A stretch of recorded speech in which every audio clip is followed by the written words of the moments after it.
Hey, what's going on, guys? What's up? I haven't been posting like that. I'm sorry, fam.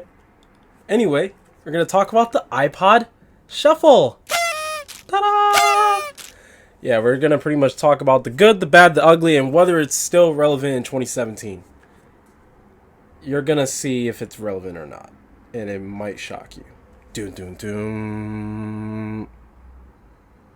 See you in the video. Enjoy.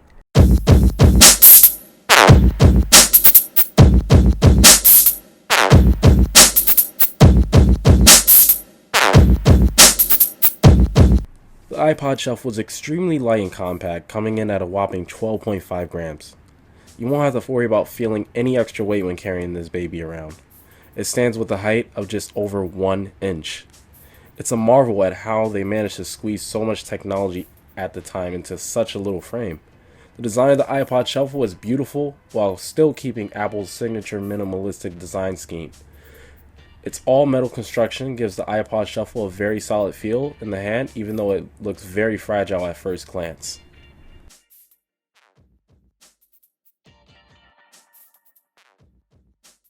As more and more tech manufacturers move away from the old legacy ports such as the headphone jack in favor of USB-C or proprietary ports, it's really nice to see the tried and true headphone jack be a mainstay on the iPod Shuffle.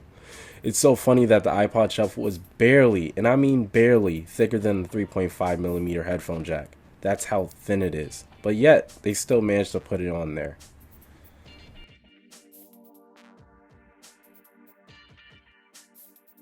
The iPod Shuffle is great for the gym due to its very small size. It was great not having to lug around a phone in my pocket and instead carrying around something that only weighed 10 grams. I definitely noticed a huge difference. It felt like I was carrying nothing except my headphones.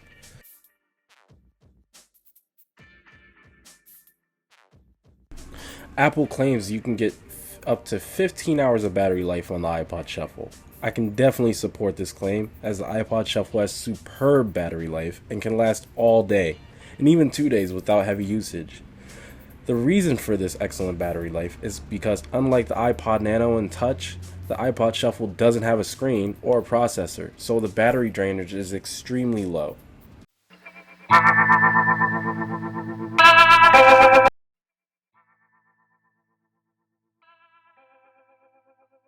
Although I said the design of the iPod Shuffle was a pro, it also has its drawbacks.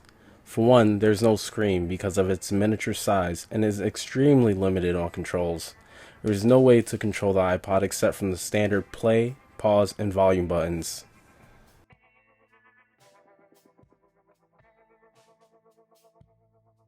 Why is Apple still selling the iPod in 2017? It amazes me how they're still selling it, even when they were clearly trying to move on from the product with the introduction of the first iPhone. With today's iPhones, I don't see how Apple is even making a profit from selling an iPod when they don't even feel a need anymore.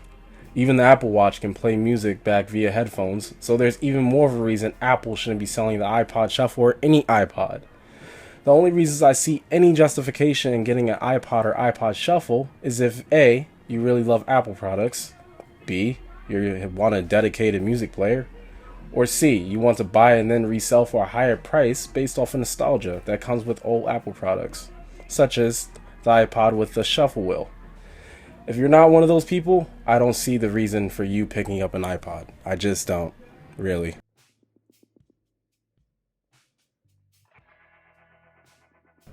I wasn't expecting crystal clear music playback, but if you compare the iPod Shuffle with the old earpods it comes with to today's modern iPhone with the new earpods, there's a stark contrast in terms of loudness, clarity, and bass. There's absolutely no comparison, and this is where the iPod shows its age. Maybe in 2010 Apple can get away with selling the iPod Shuffle, but by today's standards the iPod Shuffle just cannot compete with today's iPhone or Apple's newer iPod or the iPod Touch.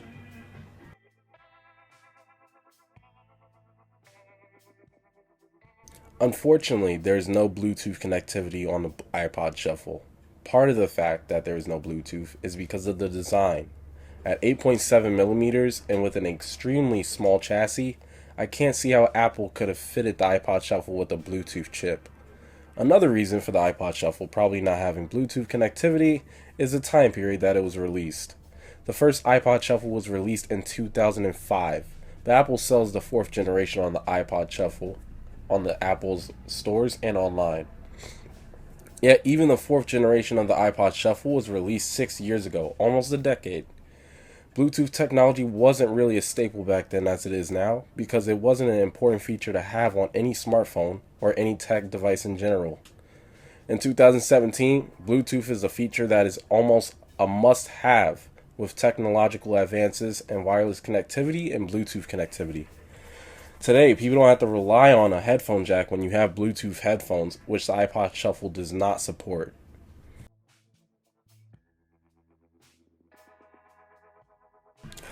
The iPod Shuffle comes shipped with only 2 gigabytes of memory, and in 2017, that's just not enough for ever-growing music libraries. My music alone eclipses the max memory of my iPod, and so I couldn't download all of my songs onto it. What puts this product to shame and how it's showing its age is that my Apple Watch comes with 6 gigabytes of memory built in, and playing music isn't even its main function.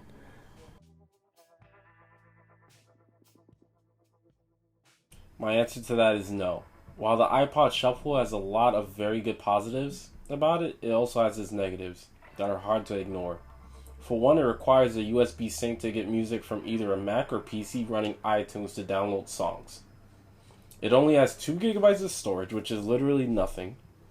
And it's pretty hard navigating through your music without a screen. So if you want to get to your favorite song, you have to continuously press the next button, which is annoying. And the number one con I can't ignore, at least, is that you can't download your Apple Music songs, which is, why do I pay for Apple Music then, if I can't download it on any Apple product? I pay $10 a month for it. Come on. Hey, what's going on, guys? What's up? I haven't been posting like that. I'm sorry, fam. Anyway, we're going to talk about the iPod Shuffle. Ta-da! Yeah, we're going to pretty much talk about the good, the bad, the ugly, and whether it's still relevant in 2017. You're going to see if it's relevant or not. And it might shock you. Doom, doom, doom. See you in the video.